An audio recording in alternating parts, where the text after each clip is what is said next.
Hi, I'm Joy Hopkins-Hausman, and I'm the subject in this videotape that you're going to see.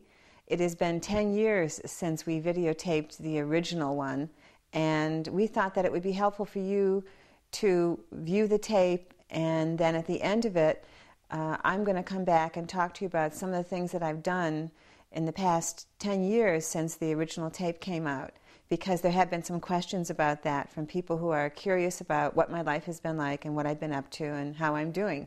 So sit back and relax, and I hope that the tape is meaningful for you in your life right now, and I look forward to talking to you again at the end of the tape. I'm Joy Hopkins-Hausman. I've been living with cancer since 1984. My sister Trudy was diagnosed as having breast cancer that had spread to other parts of her body. I lived with her for 2 years as she struggled with this life-threatening disease.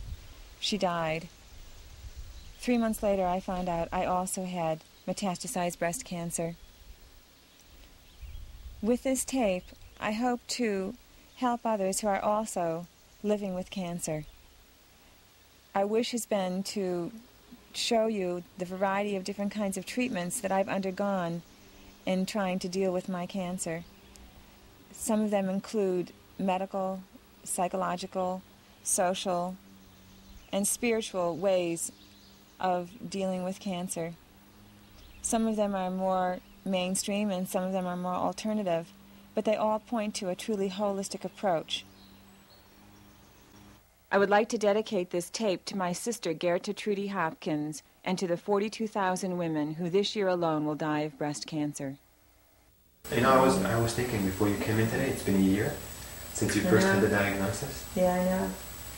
And it amazes me that it's almost a year to the date since the first time you came in. It's true.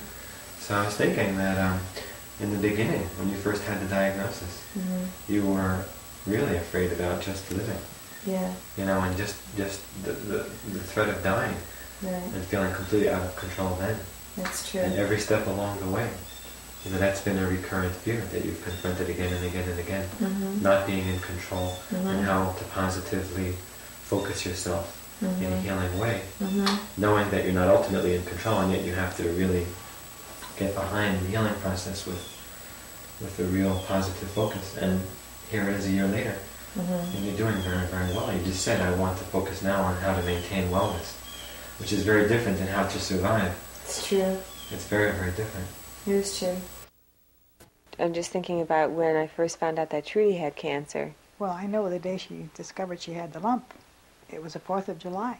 In what year? That would be like 84. 85. 85. No, 84. 1984? Yeah, because she was sick for 2 years. 2 years, and that's Yeah. right, and she's been... And she died last year in 86. When I found out that I had cancer that was in September, the beginning of September I found out. So it was really 3 months after she died that I found out. It was 2 weeks after I had my biopsy and had found out that it was malignant that I had the mastectomy. I thought, well, I'm going to have to go through this. I'll have this mastectomy, and they'll take the lymph nodes out, but it's small enough, and so chances are really good that it hasn't gone into my lymph nodes, and so it's going to be just fine. I don't know which one was most shocking, but I think that was one of the most shocking pieces of news, is just to find out that it had spread to my lymph nodes. That was really, I just felt stunned. Do I have to tell my kids about this now, or what? I don't know what to tell them. I would tell them you need some more treatment, which is what really, they know you have cancer, right? So you need some more treatment, yeah. Well, but I mean, you need more treatment. They see Peggy walking around, you know, she went through the same thing. You're not dying. I mean, you have a personality, so does your cancer. And it's an interaction between the two of you. And the stronger we can make you with things that we can offer you and you can offer yourself, the better.